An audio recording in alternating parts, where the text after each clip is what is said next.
The four types of bosses that we're going to talk about are toxic personality, micromanagers, defensive, and those managers that steal credit. If you're dealing with a toxic boss, I am so sorry. I have been there. I have dealt with it. It sucks, okay? It's mentally and emotionally draining, but hopefully this will help you make your situation a little more survivable in the interim. Welcome back to this episode of Secrets of the Career Game. So many people are trying to navigate a corporate world that is laden with secrets, cleverly hidden, and unspoken rules to a game that most employees don't even know that they're playing. On this podcast, we try to give you a peek behind the curtains and some tips and tricks to ultimately make you successful in your career and help you progress a little bit faster. Welcome back, my lovelies, to another fabulous episode of Secrets of the Career Game. Today, we are going to talk about how to manage up a toxic boss. So we're going to be covering four different types of difficult bosses, and you're going to see some overlap in some of the tools that we're going to use to manage them effectively. Now, if you're in the unique situation of working for a great boss who genuinely cares about you, listens to your opinion, and is helping you propel your career forward, congrats.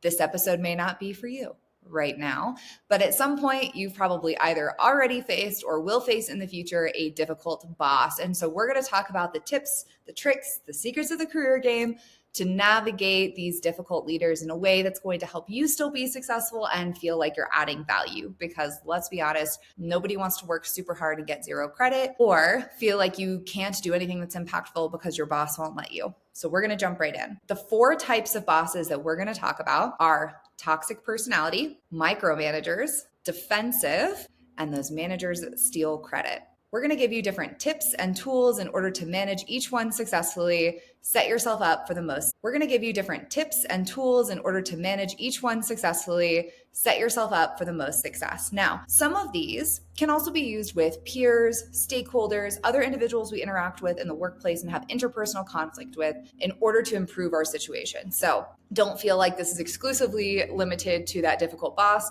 but let's be honest, most of our overall mental health and job well-being comes from working for a leader that we respect, admire, and have a good relationship with. So how do we address that? How do we make that better? How do we start to improve that? It starts with us showing up proactively rather than reactively. Now, I have whole other episodes on the pod that we'll link below about creating emotional distance so that we aren't as reactive in the workplace. But what I mean by that is when we are super emotionally invested in our job, emotionally invested in our title, and we're really not able to separate how we feel from the situations that we find ourselves in, we tend to be incredibly reactive, right? We tend to feel negatively if somebody speaks badly about us in a meeting. We tend to be quick to anger, quick to frustration, quick to argument, very defensive of our own work and our own objectives within the workplace.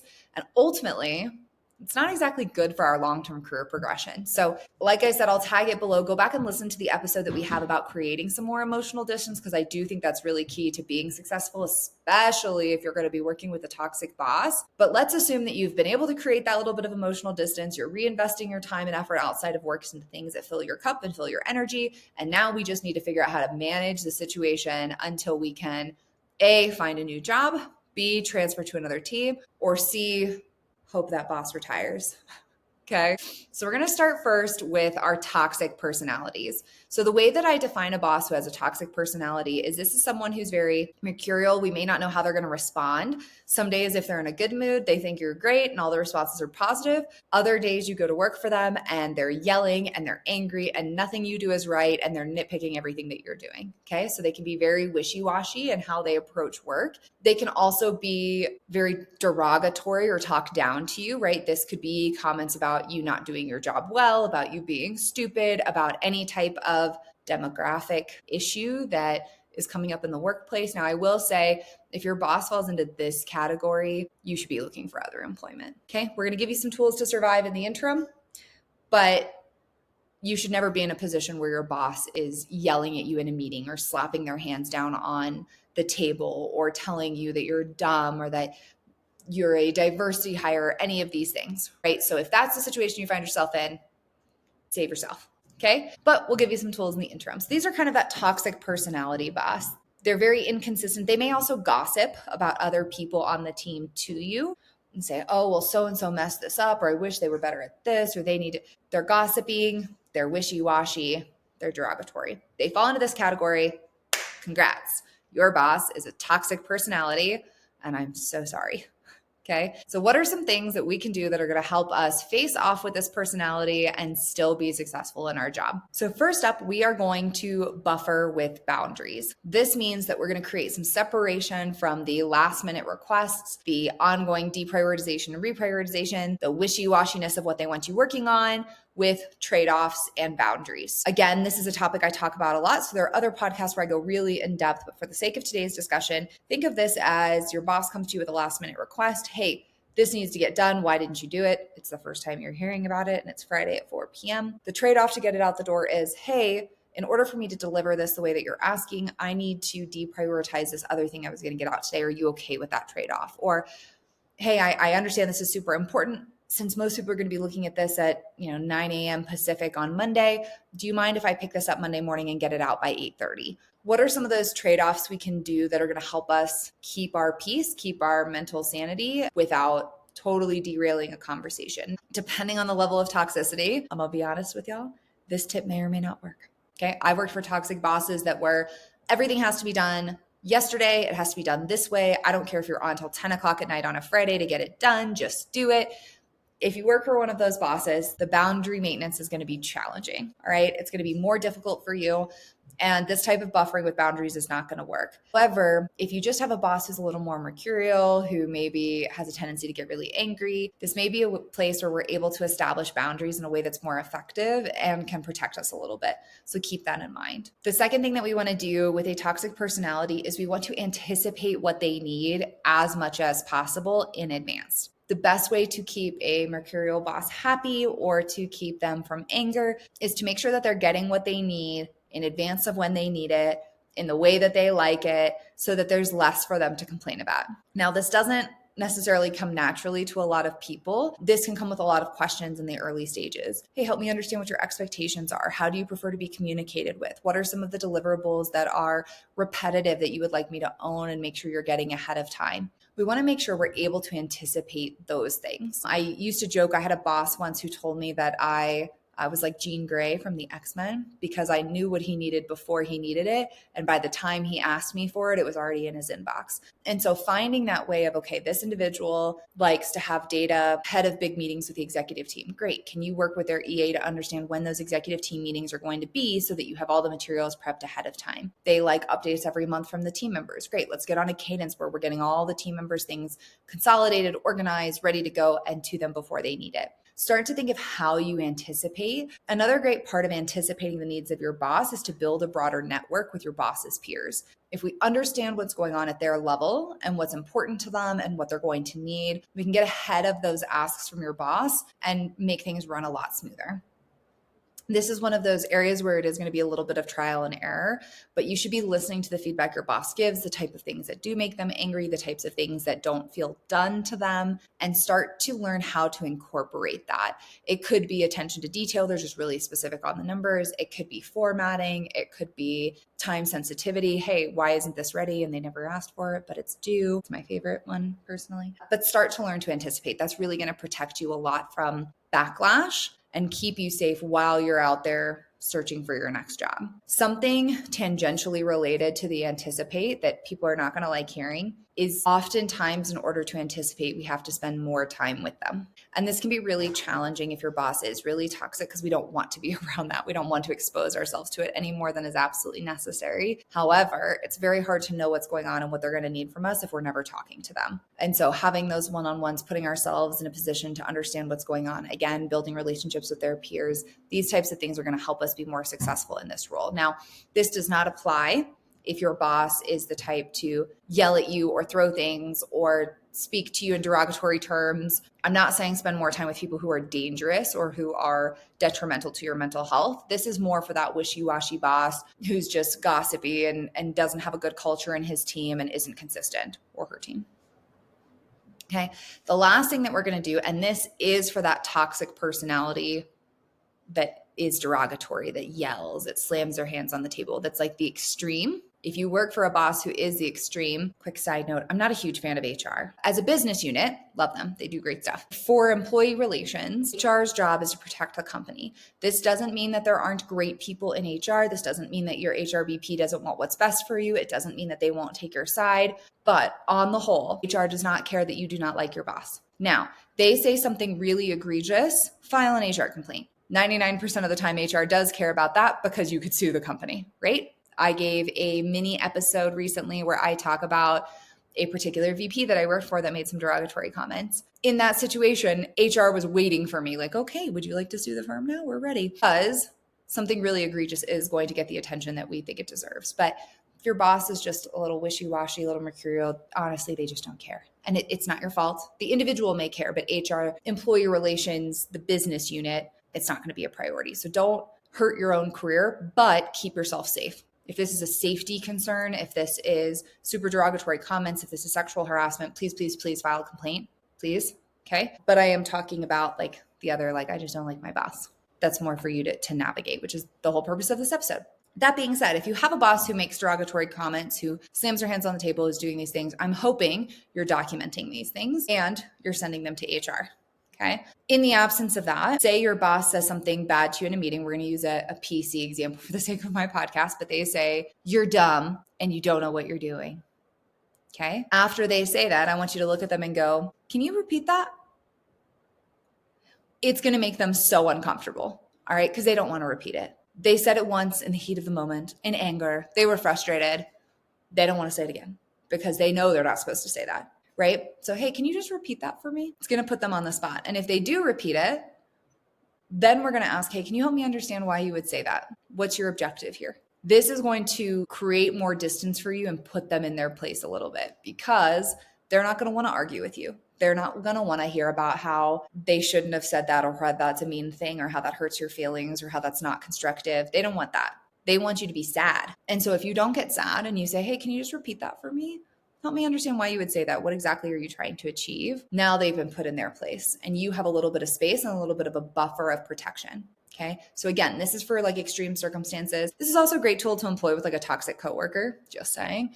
But this isn't something we want to use super often. This is for those extreme cases, right? Boss type number 2 is the micromanager. Everybody's favorite. This shows up on every survey that I do. It shows up in my own list of don't wants. It's something that's talked about in every leadership training. But how do we actually avoid the micromanager? So there's a few things that are helpful here. So again, similar to what I talked about with the toxic personality boss, we do want to anticipate their needs as much as possible. What are you going to need? When are you going to need it? How do I get it to you ahead of time? The biggest issue for a micromanager is getting things on the due date. I know this sounds very contrary because they said get it to me Thursday and you get it to them Thursday.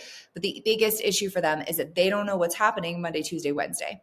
And they don't want to wait till Thursday to find out. So anticipating what they need and getting them a file they need on Thursday by Tuesday is going to be your biggest saving grace because it's there. They don't have to ask you about it. The micromanagement decreases. That proactivity is going to put you in their good graces. Additionally, with a micromanager, we want to understand their preferred style and frequency of communication. Do they like Teams updates? Do they want an email update? Do they need daily, weekly, monthly? What does that look like? Now, monthly, they're probably not a micromanager, but daily, maybe they are, right? So I had a boss once, very in the weeds. This is in the days of cubicles and used to like come stand behind me in a cubicle. So I had to like set up a mirror so I would know when they were coming. Not that I was doing anything I wasn't supposed to, but just because it would give me a literal heart attack if I was like, you're right behind me. Okay. But very much in the weeds. And what I came to find was that this individual wanted to know daily what I was working on, not because they didn't trust me, not because I wasn't autonomous, but because they felt that they were out of the loop if their boss asked them what was going on. So what ended up working really well for us is each morning I would send a quick note in the equivalent of what is now Teams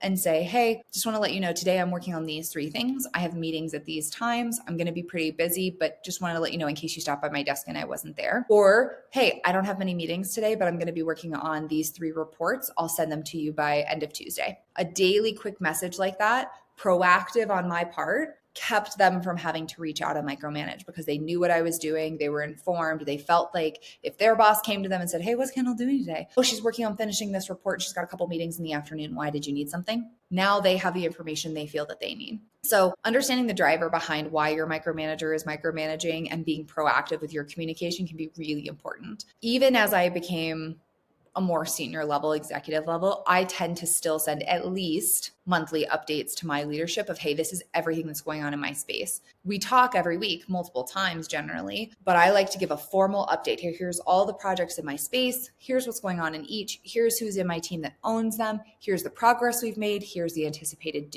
delivery dates. Because in the absence of that, your leadership honestly doesn't know what's going on. The more senior you get, the less they know what's going on. But even in those middle management, junior levels, micromanagers are usually there because they feel that they don't know what's happening and they're afraid somebody's going to ask them what's happening and they're not going to have an answer. So being proactive with that communication, their frequency and preferred method is really going to help you feel like you're not being managed so much. You have autonomy to do your job, but they feel informed enough that they'll let you do it. And that's kind of the balance we want to strike with that type of personality. Third type of boss is the defensive boss. So this is the boss who is very protective of their own scope. They get very defensive if you try to ask them questions or if you try to get their advice or if you try to explain things to them. They can also be kind of stingy with scope. They don't want to give you something else to do because they're afraid that it infringes on what they've been doing or what their scope is. So this boss is really just generally defensive and very protective. And this becomes a challenge for people who are looking to increase their scope and grow in their career because we feel held under by this boss who's above us, who's not getting us the opportunities that we think we want. So with this boss, there's a few things that we can do that are really going to help us. The first is we're going to ask for forgiveness and not permission. Now, this one's dicey. So learn the personality of your boss, learn the culture of your company, personality of your boss's boss, your boss's peers. Learn the lay of the land before you employ this one, okay? That's my caveat here. If you ask for forgiveness and not permission, meaning, hey, I've identified a problem, rather than asking my boss if I can go fix this problem, I'm just going to go fix it. I'm going to work with all the partner groups. I'm going to build a solution. I'm going to implement it. And then I'm going to tell my boss about all the great work that I did. That prevents them from stifling our scope, from keeping us out of certain meetings or taking the work away from us. Now, that being said, it does, one, run the chance that we won't get credit for the work that we did because we weren't asked to do it, right? So you have to self-advocate on the back end of this with stakeholders, with your broader network, which we're going to talk about in a minute, and with your boss so that they understand the value of the work that you've done. The second risk that comes with this one is if your boss hears it through the grapevine and you didn't tell them directly, they could blow up and take it away from you anyway. So again, this one's a little dicey. Learn your boss's style. If your boss is just defensive of their stuff and they don't really care what you're doing, this can be a great way for you to learn the business, interact with other groups. I once had a boss who was very much like this, didn't want his team involved in things, gave very little direction, wasn't clear on his requirements or expectations. So what I ended up doing is going for walks every day with a big group across the firm and learning what everybody did, what problems they were facing. By the time I left, I was running 80 different projects across all of these different teams that my boss had no idea about. Now, for me, that was better because I had all these stakeholders who liked me and all these groups I got to work with, and I got to do all these cool projects. And so even though my boss wasn't necessarily in the loop, it was better for me in my career progression because it gave me opportunities that aligned with where I wanted to go. So this can be a really helpful tool. But again, read the room, protect yourself, don't put yourself in a bad position. Be a little bit careful with this. But the benefit of this is you get to do cool stuff. And then if somebody says, hey, you shouldn't be doing that, you go, oh, I'm so sorry. Who did you want to work on this? Happy to work with them. This feeds into the second tip, which is you need to be building a broader network. Okay, when you have a boss who is stifling your growth, stifling your scope, they're not supportive of you, you need to be making relationships with their peers, with your boss's boss, with your peers, with individuals and other teams you may want to work at in the future for two main reasons. One, we want job opportunities because long term, you're not going to get what you want out of this boss. You're not going to get the level of seniority you want. You're not going to get those opportunities to progress to the next level or those cool high profile projects. And so we need to be building those relationships now for where we want to go in the future so that we don't inadvertently get ourselves stuck. The second reason this network is so important is because these people now know what's going on. They know who's doing the work. They know why it's important. They understand you, your value, your impact, your personal brand. And so if it comes to performance reviews or promotion reviews, your boss may walk in and say, oh, Kendall doesn't really work on much. She's terrible. I don't like her. And you've got 10 other voices in that room going, Kendall just helped me with this and she's great, or Kendall just delivered this and it's awesome, or I was just talking with Kendall last week and she rolled out this large initiative. And so it's really hard for a defensive, protective boss to stand in that room and talk about his employees when those employees have advocates in that room with them. So building this network can be really key. It's also a great way to drop those breadcrumbs of like, oh, I worked on this project with your team. How has that been going? And start to build that credit and that reputation for yourself without trying to be showboaty or, hey, I'm so great, look at me. Right. So allow yourself those relationships where you can drop those breadcrumbs. I did have a client in the last couple of years who came to me, wanted to get promoted. Boss was very defensive, protective. We had an issue with it. Came to me, said, what do I need to do? I said, you need to be building relationships with everybody else, everybody. So about 2 months ago, pings me and says, hey, so turns out VP of our division just realized my boss does nothing. I'm like, well, they're asking me if I'm doing all this stuff. I said, okay, so what are you going to say? He's like, well, do I lie? I'm like, no, you tell them, yes, I've been running this, and this. Was there something specific you needed? Play dumb. And you know what's happening? That boss who's defensive, protective is not going to get the credit and the kudos and the accolade that they need to stay in their role. And this individual is now going to get the opportunity to either switch teams or get promoted, right? And so that's what we want to build. It takes time. This is a long game when you're working for defensive, protective. But if you put in that effort, if you build those relationships, you're going to set yourself up for success, which is ultimately really what we want in our careers. And the last piece with this role type is we're going to do a lot of assurance. And this is unfortunate. I talk a lot on my channel about how to play the game authentically. And this is that one piece of advice that kind of straddles the line between being authentic and not, which is if your boss is really defensive, doesn't want you to do this, we want to make it really clear, like, hey, I'm not trying to take this on because I want your job. I'm trying to take it on because I want to work with these people, or I want to learn this part of the business, or I want this opportunity to do this type of project work. And we do have to do a little bit of catering to their personality of, I don't want you to feel threatened by this. I'm doing this to help you. I'm doing this to support you. I'm doing this to learn something. It's not about taking over your scope. And that's a delicate line to walk because we don't want to put ourselves in a position where our boss feels constantly threatened by us. That's going to be exhausting for them and for us. But it does require a little more assurance than maybe we would give naturally because we are in such a sensitive circumstance. So again, read the room, understand your boss, and if this is going to be a tactic that works for them. But I do find there are certain personalities that I've worked with where I'm like, hey, I just want to make sure that I'm helping this person. If you want to do it, I'm totally fine with that. But I thought I could take that off your plate because I know how busy you are. Sometimes that's easier and more palatable for the individual. So close. The fourth and final type of toxic boss is the one that takes credit for your work. And I feel like I can hear so many listeners nodding in this moment. We have all worked for this boss who has you stay on late, do all this work, and then takes that deck themselves and runs it up the chain to senior leadership without asking you to be present, without getting you exposure, without allowing you to grow and expand your influence. And it's exhausting, right? It's really challenging. So here are some things that we can do when it comes to that boss. So similar to the defensive protective boss, we want to expand that network. We want tons of people advocating for us. We want tons of people who know what we're doing. We want tons of people that we can speak to about, hey, the intricacies of this project, or who on your team should I work with on this? Or, hey, this is something that we were just able to do. Have you guys seen any results? We want those relationships in place for the exact same reason that I described for defensive protective. We want more advocates in that room. We also want more people who know what we're doing, especially if our boss is running this credit up the chain and not giving that credit to us. Right? The example I gave of my client is still applicable here. Now, the second thing that we want to do if we're working for a toxic boss who steals credit is we don't want to take the bait. We want to document. And this can be really hard. Going back to that emotional distance that we talked about at the start of the episode, it's really easy to get dragged into the weeds and feel so emotionally connected and get so frustrated because we're like, hey, like I did all this work and they're taking it and I just want to yell at them because I hate them so much and it's wasted effort. Instead, we want to document everything. UIA, cover your behind. Okay? I want you to be documenting what you're working on, who you're working with, what was the impact. Again, this is going to help us advocate with that broader network, but it's also going to protect you.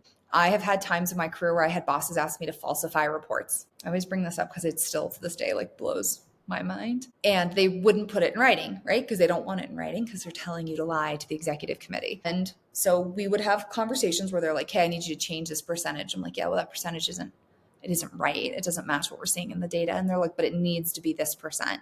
And I would send an email back and say, hey, based on our conversation, you asked me to adjust these 3 numbers to be these percentages. As a reminder, I do not have data that supports that, but I went ahead and updated it in the deck as you requested. Document, document, document, document. Okay.